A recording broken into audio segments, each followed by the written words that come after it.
Hi friends, கண்டிப்பாக அந்த channel நீங்கள் முழுக்க பிஸ்னஸ் தான் இருக்கும். ஒரு சின்ன ஒரு ஸ்டோரி தாங்க. கடவுள்கிட்ட ஒரு நபர் வரம் கேட்குறாரு.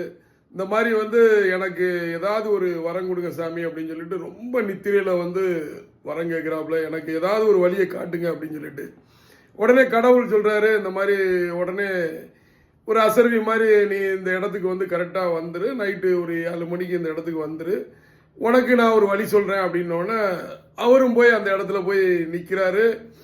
சரி என்ன நடக்கு அப்படின்னு சொல்லி பார்ப்போன்னொன்னே ஒரு அசர்வி தோணுது. இதில் ஒரு 4 பாதை இருக்குது.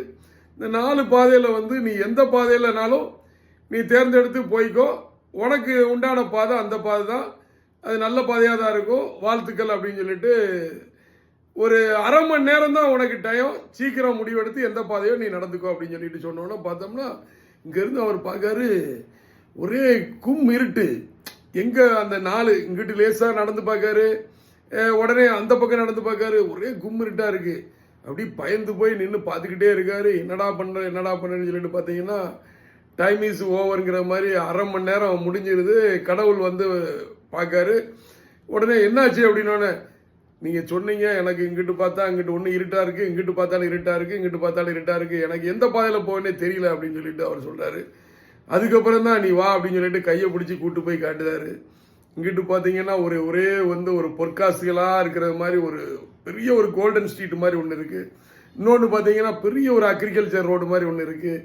இன்னொன்று பார்த்தீங்கன்னா ஒரு பெரிய ஒரு இண்டஸ்ட்ரி ரோடு மாதிரி ஒன்று இருக்குது. இதில் எதையாவது ஒன்று நீங்கள் தேர்ந்தெடுத்து உள்ளே போயிருந்துருக்கலாம், உனக்கான வாய்ப்பு முடிஞ்சுது அப்படின்னு சொல்லி சொல்கிறாரு. உடனே ஐயா நான் யோசனை பண்ணிட்டு தானே இருந்தேன், ஒன்றுக்குள்ளே இருக்கிற பயம் போகணும், அந்த பயம் போனாதான் நீ எந்த பாதையிலையும் நீ சரியாக பயணிக்க முடியும்.